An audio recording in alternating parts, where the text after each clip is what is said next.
ಹ್ಮ್ ಈಗ ಸರಿ ಇದೆ. ಇನ್ನು ಮೇಲೆ ನಾನು ಅಡುಗೆ ಮಾಡುವಾಗ ಟೈಮ್ ಸೆಟ್ ಮಾಡ್ಕೊಂಡು ಅಡುಗೆ ಮಾಡ್ತೀನಿ. ಆಗ ಕೆಲಸನ ಬೇಗ ಮುಗಿಯುತ್ತೆ, ನಾನು ಆರಾಮಾಗಿ ರೆಸ್ಟ್ ಮಾಡ್ಬೋದು.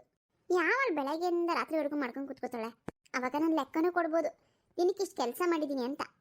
ಬೆಳಗ್ಗೆ 6 ಗಂಟೆಗೆ ಮನೆ ಮುಂದೆ ಕಸ ಗುಡಿಸಿ ನೀರು ಹಾಕಿ ರಂಗೋಲಿ ಹಾಕಿ ಹಸು ಹಾಲು ಕರಿ ಅಷ್ಟರಲ್ಲಿ 1 ಗಂಟೆ ಬೇಕಾಗುತ್ತೆ. 6 ಗಂಟೆಯಿಂದ 7 ಗಂಟೆ ಇಷ್ಟು ಕೆಲಸ ಮುಗಿಸ್ಬೇಕು ನಾನು. ಮತ್ತೆ 7 ಗಂಟೆಯಿಂದ 8 ಗಂಟೆ ಅಷ್ಟರಲ್ಲಿ ಮನೆ ಒಳಗಡೆ ಕಸ ಗುಡಿಸಿ ನೆಲ ಒರೆಸ್ಬಿಡ್ಬೇಕು. ಆಮೇಲೆ 8 ಗಂಟೆಯಿಂದ 9 ಗಂಟೆವರೆಗೂ ಪಾತ್ರೆಗಳು ತೊಳೆದ್ಬಿಡ್ಬೇಕು. ಮತ್ತೆ 9 ಗಂಟೆಗೆ ಅಡುಗೆ ಮಾಡೋದು ಶುರು ಮಾಡ್ತೀನಿ. 9 ಗಂಟೆಯಿಂದ 10 ಗಂಟೆ ಅಷ್ಟರಲ್ಲಿ ಅಡುಗೆ ಮುಗಿದ್ಬಿಡ್ಬೇಕು. ಊಟಕ್ಕೆಲ್ಲರೂ ಬಂದು ಬಿಡಬೇಕು. ಚೆನ್ನಾಗಿದೆ, ಕಲ್ತ್ಬಿಟ್ಟೆ ಕಣೆ. ಇದನ್ನೆಲ್ಲಿ ಇಡ್ಲಿ? ಹಾ, ಆ ಪೆಟ್ಟಿಗೆ ಮೇಲೆ ಇಡೋಣ. ಪೆಟ್ಟಿಗೆ ಮೇಲೆ ಇಟ್ಟರೆ ನನಗೂ ಅಡುಗೆ ಮಾಡೋವಾಗ ಕಾಣಿಸುತ್ತೆ. ಟೈಮ್ ನೋಡೋದು ಅಡುಗೆ ಮಾಡೋದು, ಟೈಮ್ ನೋಡೋದು ಅಡುಗೆ ಮಾಡೋದು. ಆಹಾ, ಕಲ್ತ್ಬಿಟ್ಟೆ ಕಣೆ ಕೆಲಸ ಮಾಡೋದು. ಇದಿಲ್ಲೇ ಇರ್ಲಿ. ಕುಕ್ಕರ್ ಅಂತೂ ಇಟ್ಟಿದ್ದೀನಿ, ಬೇಳೆ ತರಕಾರಿ ಎಲ್ಲ ಹಾಕಿದ್ದೀನಿ. 1-2 ವಿಷಲ್ ಕೂಗಿದ್ಮೇಲೆ ಆಫ್ ಮಾಡಿಬಿಡ್ಬೇಕು. ಟೈಮ್ ಎಷ್ಟಾಯ್ತು? 9 ಗಂಟೆ. ಈಗ 1/4 ಗಂಟೆ ಮುಂಚೆ ಬಂದೆ ಅನ್ಸುತ್ತೆ ನಾನು. ಅದಕ್ಕೆ ಇವಾಗ 9 ಗಂಟೆ. ವಿಷಲ್ ಕೂಗೋವರೆಗೂ ಏನು ಮಾಡಲಿ? ತರಕಾರಿ ಎಲ್ಲ ಕಟ್ ಮಾಡಿ ಇಟ್ಕೊಂಡಿದ್ದೀನಿ. ಇವ್ರು ನನಗೋಸ್ಕರ ಐಸ್ ಕ್ರೀಮ್ ತಂದು ಕೊಟ್ಟಿದ್ರಲ್ಲ, ಅದನ್ನು ತಗೊಂಬಂದು ತಿಂತೀನಿ. ಗಡ್ಬಡ್ 3 ಥರ ಫ್ಲೇವರು ಹಾಕೊಂಡಿದ್ದೀನಿ. ನಮ್ಮ ಅತ್ತೆ ಬಂದು ನೋಡೋಷ್ಟರಲ್ಲಿ ತಿಂದು ಮುಗಿಸ್ಬಿಡೋಣ, ಇಲ್ಲಾಂದ್ರೆ 3 ಯಾಕೆ ಹಾಕೋತೀಯ ಅಂತ ಬೈತಾರೆ. ಅವ್ರಿಗೇನು ಗೊತ್ತು 3 ಹಾಕೊಂಡು ತಿನ್ನೋ ರುಚಿ.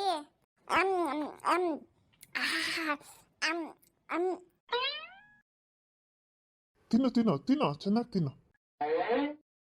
ಅಯ್ಯೋ ದೇವ್ರೆ, ನೀವಾ? ಹೆದ್ರು ಬಿಟ್ನಲ್ಲ ರೀ. ಯಾಕೆ? ಬೇರೆ ಯಾರಾದ್ರೂ ಬಂದ್ರೆ ಭಯನಾ? ಭಯ ಅಂದ್ರೆ ಬೇರೆ ಯಾರು ಬಂದ್ರು ಭಯ ಇಲ್ಲ, ಆದ್ರೆ ಅತ್ತೆ ಬಂದ್ರೆ ಸುಮ್ಮನೆ ಏನಾರು ಅಂತಾರೇನೋ ಅಂತ. ತಂದಿರೋದು ತಿನ್ನಕ್ಕಂತೆ, ಅನ್ನೋದಿನ್ನೇನಿದ್ಯಾ? ಯಾರಿಗೂ ಕೊಡದೆ ಒಬ್ಳೆ ತಿಂತಿದ್ದೀನಿ ಅಂತ. ಅದೇ ಅಲ್ವಾ, ಮತ್ತೆ ಎಲ್ಲರಿಗೂ ಕೊಡ್ಬೋದಲ್ಲ. ರೀ ನೋಡಿ, ನಮ್ಮ ಪ್ರೈವೇಸಿಗೆ ಮಾತ್ರ ಅಡ್ಡ ಬರಬೇಡಿ. ಎಲ್ಲರಿಗೂ ಕೊಟ್ರೆ ನಾನು ಸ್ವಲ್ಪನೇ ಹಾಕೋಬೇಕಾಗುತ್ತೆ. ಅದೇ ಈಗ ಒಬ್ಳೆ ಅಡುಗೆ ಮನೆಯಲ್ಲಿ ಜಾಸ್ತಿ ಹಾಕೊಂಡು ಒಬ್ಳೆ ತಿನ್ಬೋದಾ? ಎಲ್ಲರ ಮುಂದೆ ತಿನ್ನೋವಾಗ ನಾನು ಸ್ವಲ್ಪನೇ ಹಾಕೋಬೇಕು. ತಿಂದಂಗೆ ಆಗಲ್ಲ ಗೊತ್ತಾ? ಅದಕ್ಕೆ ನಾನು ಹಿಂಗೆ ತಿಂತಾ ಇದ್ದೆ. ರೀ ನಂಗೆ ಇನ್ನೊಂದು ಆಸೆ ಇದೆ. ಏನೇ? ಯಾಕೂ ಗೊತ್ತಿಲ್ಲ, ಮೈಸೂರು ಪಾಕ್ ತಿನ್ಬೇಕು ಅನ್ಸಿದೆ ರೀ. ಇವತ್ತು ಸಂಜೆ ಬರ್ತಾ ಮೈಸೂರು ಪಾಕ್ ತಗೊಂಡ್ಬರ್ತೀರಾ ಪ್ಲೀಸ್? ಸರಿ. ಇನ್ನೇನಾದ್ರೂ ಬೇಕಾ? ಬೇಡಪ್ಪ, ಆಮೇಲೆ ನೋಡೋಣ. ಸದ್ಯಕ್ಕಷ್ಟು ತಂದ್ಕೊಡಿ. ಶಿಲ್ಪ, ಇಷ್ಟೊಂದು ಸ್ವೀಟ್ ತಿನ್ಬೇಡ ಕಣೆ. ತಿನ್ನು, ಕೊಡ್ಸಲ್ಲ ಅಂತಲ್ಲ. ಹೆವಿ ಸ್ವೀಟ್ ತಿಂದೆ ದಪ್ಪ ಆಗ್ಬಿಡ್ತೀವಿ ನೋಡಾಮೇಲೆ, ನಮ್ಮಮ್ಮನ ಥರ. ಹೌದಲ್ಲ, ಇನ್ನೊಂದು ಸರಿ ಕಮ್ಮಿ ಮಾಡ್ಕೋತೀನಿ. ಇದೊಂದು ಸರಿ ತಂದ್ಕೊಡ್ರಿ. ಆಯ್ತು. ಎಷ್ಟು ಬೇಕು? 1 kg ತಂದ್ಕೊಟ್ಟಿರಿ, ನೋಡೋಣ. ಏನೋ 1 kgನಾ? ಅಷ್ಟು ತಿಂತೀಯಾ? ಅಷ್ಟು ಒಂದೇ ಸರಿ ತಿನ್ನಕ್ಕಾಗತ್ತಾ? ರುಮಾಲ್ ಮಾಡಿಕೊಂಡಿರ್ತೀನಿ ಬಾಕ್ಸಲ್ಲಿ, ಅವಾಗ ತಿನ್ಬೇಕು ಅನ್ಸ್ದಾಗ ತಿಂತೀನಿ ಅಷ್ಟೇ. ತಂದ್ಕೊಡಿ. ಆಯ್ತು ಆಯ್ತು. ಅಡಿಗೆ ಏನ್ ಮಾಡ್ತಿದ್ಯಾ? ಅದು ಸರಿ. ಅದೇ ರೀ, ನೀವೇ ಹೇಳಿದ್ರಲ್ಲ ಮಧ್ಯಾಹ್ನ ಸೀರೆ ಅವ್ನು ಬರ್ತಾನೆ ಅಂತ, ಅದಕ್ಕೆ ಈಗಲೇ ಒಂದೇ ಸರಿ ಅಡುಗೆ ಮಾಡಿಡ್ತಾ ಇದ್ದೀನಿ. ಬಸ್ಸಾರು ಸೊಪ್ಪಿನ ಪಲ್ಯ, ಬಿಸಿ ಬಿಸಿ ಮುದ್ದೆ ಮಾಡ್ತೀನಪ್ಪ. ಮಧ್ಯಾಹ್ನಕ್ಕೂ ಬಸ್ಸಾರು ಸೊಪ್ಪಿರುತ್ತೆ, ಅನ್ನ ಮಾಡ್ಕೊಂಡ್ರೆ ಆಯ್ತು. ಹಿಂಗೆ ಪ್ಲಾನ್ ನಂದು. ಅಲ್ಲಿ ನೋಡಿ ಮತ್ತೆ ಏನು ಇಟ್ಟಿದ್ದೀನಲ್ಲಿ? ಗಡಿಯಾರ ಯಾಕೆ ಇಲ್ಲಿ ತಂದು ಇಟ್ಕೊಂಡಿದ್ಯಾ? ಅದೇ ನನ್ನ ಪ್ಲಾನು. ಟೈಮ್ ಹೋಗೋದೇ ಗೊತ್ತಾಗ್ತಿಲ್ಲ ಗೊತ್ತಾ ನನಗೆ. ಅಡುಗೆ ಮಾಡೋದು ಲೇಟ್ ಆಗ್ತಿದೆ, ತಿಂಡಿ ಮಾಡೋದು ಲೇಟ್ ಆಗ್ತಿದೆ, ಮನೆ ಕೆಲಸ ಮಾಡೋದೆಲ್ಲ ಲೇಟ್ ಆಗ್ತಿದೆ. ನನಗೆ ಅಂತ ನನ್ನ ಟೈಮ್ ಕೊಡ್ಕೊಳಕ್ಕೆ ಆಗ್ತಿಲ್ಲ. ಅದಕ್ಕೆ ಒಂದು ಗಡಿಯಾರನ ನಾನು ಎಲ್ಲೆಲ್ಲಿ ಇರ್ತೀನೋ ಅಲ್ಲೇ ತೊಗೊಂಡೋಗಿ ಇಟ್ಕೊತೀನಿ. ಟೈಮ್ ಸೆಟ್ ಮಾಡ್ಕೋತೀನಿ, ಅಷ್ಟಲ್ಲಿ ಮುಗಿಸ್ಕೋತೀನಿ ಕೆಲಸನ. ಟೈಮ್ ಆಗುತ್ತಲ್ಲ ಅಂತ ಅನ್ನೋದ್ರು ಕೆಲಸ ಮುಗಿಸ್ಕೋತೀನಿ. ಭಾರಿ ಬ್ರಿಲಿಯಂಟ್ ನೀನು. ಮತ್ತೆ ಶಿಲ್ಪಾ, ಶಿಲ್ಪಾ, ಏನೋ ಮಾಡ್ತಿದ್ಯಾ? ಏನು ಅಡುಗೆ ಮಾಡ್ತಿದ್ದೆ? ಅಯ್ಯೋ, ಅತ್ತೆ ಬರ್ತಾ ಇದಾರೆ. ಐಸ್ ಕ್ರೀಮ್ ತಿನ್ನು, ಹಾಕೊಂಡಿದ್ಯಲ್ಲ 3 ಕ್ಯೂಬು. ತಿನ್ನು. ಅಯ್ಯೋ, ನಿಮ್ಮ ತಮಾಷೆ ಮಾಡ್ತೀರಾ? ಇರಿ, ಅದೆಲ್ಲಾದ್ರೂ ಬಚ್ಚಿಡ್ತೀನಿ.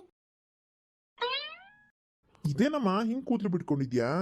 ಅರೆ ಅತ್ತೆ, ಇದ್ಯಾಕೆ ಹಿಂಗ್ ಕೂದಲು ಬಿಟ್ಕೊಂಡಿದ್ದೀರಾ? ಕೂದಲಿಗೆ ಬಣ್ಣ ಯಾವಾಗ ಹಾಕೊಂಡ್ರಿ? ಇನ್ನೇನು ಮಗಳು ಮದುವೆ ಬಣ್ಣ ಹಾಕೊಳ್ದೆ ಇರಕ್ಕಾಗತ್ತಾ? ಬೆಳಗ್ಗೆನೆ ತಲೆಗೆ ಬಣ್ಣ ಹಾಕೊಂಡು ಸ್ನಾನನ ಮುಗಿಸ್ಕೊಂಡೆ. ಈಗ ಸ್ವಲ್ಪ ಶಿಲ್ಪನ ಹತ್ರ ಎಣ್ಣೆ ಹಚ್ಚಿಸ್ಕೊಳ್ಳೋಣ ಅಂತ ಬಂದೆ. ಅಡುಗೆ ಮನೆ ಕಡೆ ಬಂದವಳು ಏನೇ ಮಾಡ್ತಿದ್ದೆ? 1 ಗಂಟೆಯಿಂದ ಇಲ್ಲೇ ಇದೆಯಾ? ಅತ್ತೆ, ಸೊಪ್ಪು ಸೋಸಿ ನಾನು ಬಸ್ಸಾರಿಗೆ ಇಡಬಾರ್ದಾ ಬೇಯಕ್ಕೆ?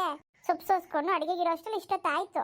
ಬಿಡು, ನೀನು ಅಡುಗೆ ಮನೆಗೆ ಬಂದರೆ 1 ಗಂಟೆ ಆದರೂ ಅಡುಗೆ ಮುಗಿಸಲ್ಲ. ಬಸ್ಸಾರು ಮಾಡಕ್ಕೆ ಇಷ್ಟೊತ್ತು ಬೇಕಾ ನಿನಗೆ? ಬಿಡಮ್ಮ, ಅವಳಿಗೆ ಹೊಸ್ತಲ್ವಾ, ನಿಧಾನಕ್ಕೆ ಮಾಡ್ಕೊಳ್ಳಿ. ಈಗೇನು ಅರ್ಜೆಂಟು? ಸರಿ, ಅಡುಗೆ ಮುಗ್ದಿದ್ರೆ ಬಾ, ಸ್ವಲ್ಪ ತಲೆಗೆ ಎಣ್ಣೆ ಹಾಕು, ಚೆನ್ನಾಗಿ ಮಸಾಜ್ ಮಾಡು. ಮಸಾಜ್ ಮಾಡಿಸ್ಕೊತಿದ್ರೆ ನಿದ್ದೆ ಬರಬೇಕು. ಒಂದು 5 ನಿಮಿಷ ಅತ್ತೆ, ಬಂದ್ಬಿಡ್ತೀನಿ. ವಿಷಲ್ ಕೂಗ್ಬಿಡ್ಲಿ, ಆಮೇಲೆ ಬರ್ತೀನಿ. ಹ್ಞೂ ಆಯಿತು. ಸರಿಯಮ್ಮ, ನಾನು ಕೆಲ್ಸಕ್ಕೆ ಹೋಗಿ ಬರ್ತೀನಿ. ಹೊರಟೇನಪ್ಪ. ಊಟ ಮಾಡಿಲ್ಲಲ್ಲೋ? ಇಲ್ಲಮ್ಮ, ಹೊರಗಡೆ ತಿನ್ಕೋತೀನಿ. ಇವತ್ತು ಸ್ವಲ್ಪ ಕೆಲಸ ಇದೆ, ಬೇಗ ಹೋಗಬೇಕು. ಫ್ರೆಂಡ್ಸ್ ಜೊತೆ ಹೊರಗಡೆ ತಿನ್ಕೋತೀನಿ. ಸೀರೆಯನ್ನು ಮಧ್ಯಾಹ್ನ ಬರ್ತಾನೆ, ನೀವೇ ಸೆಲೆಕ್ಟ್ ಮಾಡ್ಕೊಂಬಿಡಿ. ರೀ, ನೀವೆಲ್ಲಿ ತಗೋತೀರಾ ಬಟ್ಟೆ? ನಾನು ಅಂಗಡಿಲಿ ತಗೋತೀನಿ. ನಮ್ದು ಇದ್ದೇ ಇದೆಯಲ್ಲ ರಾಮರಾಜ್, ಅಲ್ಲೇ ಹೋಗಿ ತಗೋತೀನಿ. ಅಪ್ಪಂಗೂ ನನಗೂ ನಾನೇ ತಗೊಂಬರ್ತೀನಿ. ಸರಿ ರೀ, ಮತ್ತೆ ನಾನು ಬ್ಲೌಸ್ ಹೊಲಿಯೋದಕ್ಕೆ ಕೊಟ್ಬಿಡ್ತೀನಿ. ಶಿಲ್ಪ, ನೀನು ಎಲ್ಲೋ ಹೊಲಿಸ್ತಿ ಹೇಳು, ನಂದು ತಗೊಂಡೋಗಿ ಅಲ್ಲೇ ಕೊಡು, ಅಳತೆ ಕೊಡ್ತೀನಿ ನಾನು. ಆಯ್ತು ಅತ್ತೆ, ಅಲ್ಲೇ ಕೊಡ್ತೀನಿ ಬಿಡಿ. ಸರಿ, ಲೇಟ್ ಮಾಡಬೇಡ. ಬಾ, ಎಣ್ಣೆ ಹಾಕು. ಮಧ್ಯಾಹ್ನ ಒಂದು ಸೀರೆ ಬಂದ್ಬಿಡ್ತಾನೆ, ಸುಮ್ಮನೆ ತಲೆ ಕೂದಲಿಂಗ್ ಬಿಟ್ಕೊಂಡಿರೋಕ್ಕಾಗಲ್ಲ ನನಗೆ. ಆಯ್ತು ಅತ್ತೆ, ನೀವು ಹೋಗಿ ಕುತ್ಕೊಳ್ಳಿ, ಬಂದೆ. ಸರಿಯಮ್ಮ, ಹೋಗಿ ಕುತ್ಕೋ, ಹೋಗು, ನಾನಿನ್ನು ಬರ್ತೀನಿ. ಆಯ್ತಪ್ಪ, ಹೋಗ್ಬಾ. ಹುಷಾರು, ಬೇಗ ಬಂದ್ಬಿಡು. ಆಮೇಲೆ ಇನ್ನೂ ಒಡವೆ ಅದು ಇದೆಲ್ಲ ತೆಗಿಬೇಕು. ಇವತ್ತಾಗಲ್ಲ, ಇವತ್ತು ಸೀರೆನೇ ಆಗೋಗ್ಬಿಡುತ್ತೆ. ನಾಳೆ ನಡೆದ್ರಲ್ಲಿ ಒಡವೆ ತೆಗಿಬೇಕು. ತಡ ಮಾಡ್ತಾ ಕೂತ್ಕೊಂಡ್ರೆ ಸುಮ್ಮನೆ ಆಗೋದಿಲ್ಲ. ಲಾಸ್ಟಿಗೆ ಕೆಲಸ ಜಾಸ್ತಿ ಇರುತ್ತೆ ಮದುವೆದು. ಆಯ್ತಮ್ಮ, ಆಯ್ತು, ನೋಡೋಣ ಬಿಡು. ಸರಿ, ಬೇಗ ಬಂದ್ಬಿಡೆ. ಆಯ್ತತ್ತೆ. ಶಿಲ್ಪಾ, ಇವಾಗ ಅಮ್ಮನಲ್ಲಿ ತುಂಬಾ ಬದಲಾವಣೆ ಕಾಣ್ತಿದ್ದೀನಿ ಕಣೆ. ಏನಂತ ಬದಲಾವಣೆ ಕಾಣ್ತಿರೋದು ನೀವು? ಅಮ್ಮ ಇವಾಗ ನಿನ್ನ ಹತ್ರ ಮುಂಚೆ ಥರ ಮಾತಾಡಲ್ಲ ಅಲ್ವಾ, ಸಿಡ್ಕೊಳ್ಳಲ್ಲ, ನಾರ್ಮಲ್ ಆಗಿ ಮಾತಾಡ್ತಾ ಇದ್ದಾರೆ. ಅದು ನನಗೆ ಗೊತ್ತು ರೀ, ಅದು ಯಾಕೆ ಅಂತ. ಮಗಳು ಮದುವೆ ಹತ್ರ ಬಂತು, ನನ್ನ ಹತ್ರ ಸುಮ್ಮನೆ ಸಿಡಿಸಿಡಿಗೆ ಮಾತಾಡೋದು, ನಾನು ಸರಿ ನೆಟ್ಟು ಕೆಲಸ ಮಾಡಲ್ಲ. ಅದಕ್ಕೆ ಅನ್ಸುತ್ತೆ ನೀವು ಅಮ್ಮ ಇಷ್ಟು ನೈಸಾಗಿ ಮಾತಾಡ್ತಿರೋದು. ಅಲ್ಲ ಅನ್ಸುತ್ತೆ ಕಣೆ. ಅಲ್ಲನೋ ಗಿಲ್ಲನೋ, ನಾನು ಹಿಂಗೆ ಅನ್ಕೊಂಡಿದ್ದೀನಿ. ಹೋಗ್ಲಿ ಬಿಡಿ, ಖುಷಿಯಾಗಿ ಮಾತಾಡಿದ್ರೆ ನಮಗೂ ಖುಷಿನೇ. ಸರಿ, ಆಯ್ತು, ಹೋಗಿ ಬರ್ಲಾ? ಅದೇ ನಾನು ಹೇಳಿದ್ ಮರಿಬೇಡ್ರಿ. ಹ್ಞೂನಮ್ಮ, ಆಯ್ತು, ಮರ್ಯಾದಿಲ್ಲ. ಸರಿ, ಬರ್ಲಾ? ಆಯ್ತು. ಸರಿ, ಬರ್ಲಾ? ಹ್ಞೂ ಅಂತ ಹೇಳಿದ್ನಲ್ಲ. ನಿನ್ಗೋಸ್ಕರ ಮೈಸೂರು ಪಾಕ್ ತರ್ತಿದ್ದೀನಿ. ನನಗೋಸ್ಕರ ಏನು ಕೊಡ್ತೀಯಾ? ನೀವು ಆ ರೂಟಲ್ಲಿ ಬರ್ತಿದ್ದೀರಾ? ಹೋಗಿ, ಟೈಮ್ ಆಯ್ತು. ಅತ್ತೆ ಬಂದ್ರೆ ಅಷ್ಟೇ, ಆಮೇಲೆ ಹೋಗ್ರಿ ಸುಮ್ಮನೆ. ಸರಿ, ಆಯ್ತು, ಬರ್ತೀನಿ, ಬಾಯ್. ನನ್ನ ಗಂಡ ನನ್ನ ಇಷ್ಟಪಡ್ತಾರೆ. ಜೊತೆಲಿದ್ರು ಮಾತಾಡೋಕ್ಕೆ ಸಿಗ್ದಂಗೆ ಆಗ್ಬಿಟ್ಟಿದೆ ನನಗೂ ಇವ್ರಿಗೂ. ಪಾಪ, ಅವ್ರಿಗೂ ಕೆಲಸ, ನನಗೂ ಕೆಲಸ, ಏನು ಮಾಡೋಕ್ಕಾಗುತ್ತೆ. ಚಂದಟಿಯ ಪಕ್ಕದಲ್ಲಿ ತುಂಬ ಹತ್ತಿರ ನಿಂತು ಕಿವಿಗೊಂದು ಮಾತನ್ನು ನಾನಲ್ಲ. ಏನು ಚಂದ ಕಾಣಿಸ್ತೀಯ ಮೀನಾ, ಏನು ಚಂದ ಕಾಣಿಸ್ತಿ. ನಿನ್ನ ಕಣ್ಣೇನು, ನಿನ್ನ ಮೂಗೇನು, ನಿನ್ನ ಬಾಯೇನು, ನಿನ್ನ ತಲೆ ಕೂದಲೇನೆ, ನಿನ್ನ ಬಾಡಿ ಸ್ಟ್ರಕ್ಚರ್ ಏನು. ಯಾವ ಹುಡುಗ ಆದರೂ ಬಿದ್ದು ಹೋಗ್ಬಿಡ್ತಾನೆ ಬಿಡು. ಅದಕ್ಕೆ ನಿನ್ನೆ ಯಾವುದೋ ಹುಡುಗ ಬಂದಿದ್ನಲ್ಲ, ಅವನು ಅಷ್ಟು ಬೇಗ ಒಪ್ಕೊಂಡಿದ್ದು. ಆದರೆ ನಾನು ರಿಜೆಕ್ಟ್ ಮಾಡಿದ್ನಲ್ಲ. ಪಾಪ, ನಮ್ಮ ಮನೆಯವರೆಲ್ಲ ಕಾಯ್ತಾ ಇದ್ದಾರೆ ಆ ಹುಡುಗನ ಜೊತೆ ಮದುವೆ ಮಾಡಬೇಕು ಅಂತ. ಆದರೆ ನಾನು ರಾಜನ ಮದುವೆ ಮಾಡ್ಕೋಬೇಕು ಅಂತ ಕನಸು ಕಾಣ್ತಾ ಇದ್ದೀನಿ. ಇನ್ನು ಎರಡೇ ದಿನ ಮುತ್ತೈದೆ ಆಗ್ಬಿಡ್ತೀನಿ ನಾನು. ಮುತ್ತೈದೆ, ಕತ್ತಿಗೊಂದು ಮಾಂಗಲ್ಯ ಸೈನ್ ಬೀಳುತ್ತೆ, ಆಮೇಲೆ ಕಾಲುಂಗ್ರ ಬೀಳುತ್ತೆ. ಶ್ರೀಮತಿ ಮೀನಾ ಆಗ್ಬಿಡ್ತೀನಿ. ಮೀನಾ? ಹಾಂ, ಹೇಳಿ. ಏನು ಒಬ್ಳೊಬ್ಳೆ ಮಾತಾಡ್ತಿದ್ಯಾ ಕನ್ನಡಿ ನೋಡ್ಕೊಂಡು? ಯಾಕದಕ್ಕೆ ನಿಮ್ಗೇನಾದ್ರು ಪ್ರಾಬ್ಲಮ್ಮಾ? ನನ್ನ ರೂಮು, ನನ್ನ ಕನ್ನಡಿ, ನನ್ನ ಇಷ್ಟ. ನಾನು ಏನು ಬೇಕಾದ್ರೂ ಮಾತಾಡ್ತೀನಿ, ಏನು ಬೇಕಾದ್ರೂ ಮಾಡ್ಕೋತೀನಿ. ನಿಮಗೇನು ಕಷ್ಟ? ನನಗೆ ಏನು ಕಷ್ಟ ಇಲ್ಲ ಮತ್ತಾಯಿ. ನಾನು ಬಂದಿದ್ದು ನಿನ್ನ ಊಟಕ್ಕೆ ಕರೆಯೋಣ ಅಂತ. ಬೆಳಗ್ಗೆದ್ದು ರೂಮಿಂದ ಈಚೆಗೆ ಬಂದಿಲ್ಲ ನೀನು. ಹಿಂಗಾದ್ರೆ ಹೇಗೆ ಮೀನಾ? ಮದ್ವೆಗೆ ಹೋಗ್ತಿದ್ದೆ ಇನ್ನೊಂದು ವಾರದಲ್ಲಿ. ಮನೆ ಕೆಲಸ ಎಲ್ಲ ನೀನೇ ಕಲಿಬೇಕು. ಏನು ಮನೆ ಕೆಲಸ ನಾನಾ?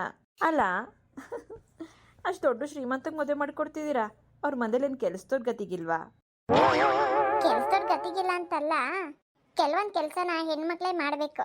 ಅಡುಗೆ ಮಾಡೋದು, ಬಾಕ್ಲು ರಂಗೋಲಿ ಹಾಕೋದು, ಇದೆಲ್ಲ ನೀನೇ ಮಾಡಬೇಕು. ಇದಕ್ಕೆಲ್ಲ ಆಳುಗಳು ಇಟ್ಕೊಂಡ್ರೆ ಸರಿ ಹೋಗಲ್ಲ ಕಣೆ. ನನ್ನ ಮಾತು ಕೇಳಿ ಮೀನಾ, ಹೋದ ಮನೇಲಿ ಒಳ್ಳೆ ಹೆಸರು ತಗೋ. ನೀನು ನನ್ನ ಆದ್ನಿ, ನೀನು ಚೆನ್ನಾಗಿರ್ಬೇಕು ಅಂತಲೂ ನನಗೆ ಆಸೆ ಇದೆ.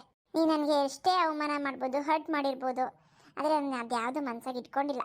ಹೋದ ಮನೇಲಿ ಚೆನ್ನಾಗಿರೋ. ಅದನ್ನು ನನಗೆ ಹೇಳೋ ಅವಶ್ಯಕತೆ ಇಲ್ಲ. ನಾನು ಚೆನ್ನಾಗೇ ಇರ್ತೀನಿ ಅತ್ತಿಗೆ. ನನಗೆ ಗೊತ್ತಿದೆ ಹೇಗಿರಬೇಕು ಅಂತ. ನಿಮ್ಮ ಥರ ಅಂತೂ ಕಷ್ಟ ಇರಲ್ಲ ಬಿಡಿ ನನಗೆ. ಸರಿ, ನಿನಗೆ ಮದುವೆ ಇಷ್ಟನಾ? ಓಕೆನಾ? ಓ, ಫುಲ್ ಓಕೆನಪ್ಪ. ಇಲ್ಲ ಅನ್ನೋ ಮಾತೇ ಇಲ್ಲ. ಸರಿ, ಆಯ್ತು, ಬಾ ಊಟಕ್ಕೆ. ನೀವು ಹೋಗಿ ಇನ್ನೊಂದು ಸ್ವಲ್ಪ ಹೊತ್ತು ಬಿಟ್ಕೊಂಡು ಬರ್ತೀನಿ. ನನಗೇನು ಇವಾಗ ಹಸಿವಿಲ್ಲ. ಇನ್ನೊಂದು ಅರ್ಧ ಗಂಟೆ ಬಿಟ್ಕೊಂಡು ಬಂದು ಊಟ ಮಾಡ್ತೀನಿ. ಏನು ತೊಂದರೆ ಇಲ್ಲ. ಅನ್ನ ಮಾಡಿದ್ದೀರ ತಾನೇ? ಮುದ್ದೆ ಅನ್ನ ಎರಡೂ ಮಾಡಿದ್ದೀನಿ. ಮತ್ತು ಇನ್ನೇನು, ನಾನು ಅನ್ನ ತಿಂತೀನಿ, ನಾನು ಮುದ್ದೆ ತಿನ್ನಲ್ಲ. ನಾನು ಬರೋ ಅಷ್ಟರಲ್ಲಿ ಮುದ್ದೆ ಎಲ್ಲ ಹತ್ತಿ ಕಾಯಾಗೋಗಿರುತ್ತೆ, ಕಲ್ಲಾದಂಗೆ ಆಗಿರುತ್ತೆ ಮುದ್ದೆ. ನಾನು ಬಿಸಿ ಬಿಸಿಗೆ ಅನ್ನ ತಿಂತೀನಿ ಬಿಡಿ.